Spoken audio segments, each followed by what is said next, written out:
ഒട്ടുമിക്ക എല്ലാവർക്കും ഉണക്ക ചെമ്മീൻ്റെ എല്ലാ റെസിപ്പീസും ഇഷ്ടമാണല്ലോ. ഞാനിന്നിവിടെ ഒരു ഉണക്ക ചെമ്മീൻ റോസ്റ്റാണ് ഉണ്ടാക്കുന്നത്. അതിന് ആവശ്യത്തിനുള്ള ചെമ്മീൻ എടുത്തിട്ടുണ്ട്. എന്നിട്ട് അത് നന്നായിട്ടൊന്ന് വെള്ളത്തിൽ കഴുകി വൃത്തിയാക്കി എടുക്കാം. എന്നിട്ട് അതിൻ്റെ ആ തലയും വാലും ഒക്കെ ഒന്ന് കളഞ്ഞു വെക്കാം. ഒരു പാത്രത്തിലേക്ക് കുറച്ച് ഇഞ്ചി, വെളുത്തുള്ളി, കൊച്ചുള്ളി ഇത് മൂന്നും കൂടെ ഒന്ന് ചതച്ച് വെക്കാം. ഒരു പാൻ എടുക്കുക. അതിലേക്ക് നമുക്ക് ആവശ്യത്തിനുള്ള വെളിച്ചെണ്ണ ഒഴിക്കാം. ഈ വെളിച്ചെണ്ണ ചൂടാവുമ്പോഴത്തേക്കും കഴുകി വൃത്തിയാക്കി വെച്ചിട്ടുള്ള ചെമ്മീൻ അതിലേക്ക് ഇട്ട് കൊടുക്കുക.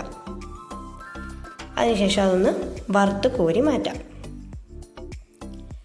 അതേ എണ്ണയിലേക്ക് തന്നെ കുറച്ച് തേങ്ങാക്കൊത്തും കുറച്ച് കറിവേപ്പിലയും അത് രണ്ടും കൂടെ ഒന്ന് മൂപ്പിച്ചെടുക്കാം.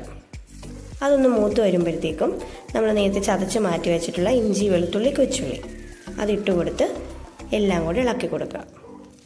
ഇതെല്ലാം ഒന്ന് വെന്ത് പരുവാകുമ്പോഴത്തേക്കും കുറച്ച് ചതച്ച മുളക് അതിലേക്ക് ഇട്ട് കൊടുക്കാം.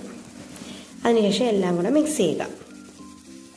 പിന്നെ ആവശ്യത്തിനുള്ള ഉപ്പ്, ഒരല്പം മഞ്ഞൾപ്പൊടി, ഒരല്പം മുളക് പൊടി ഇത് മൂന്നും കൂടി ഇട്ട് ഇതിൻ്റെയൊക്കെ ഒരു പച്ചമണം മാറിക്കഴിയുമ്പം വറുത്ത് മാറ്റി വെച്ചിട്ടുള്ള ആ ചെമ്മീനും കൂടി ഇട്ട് നന്നായിട്ട് മിക്സ് ചെയ്യുക.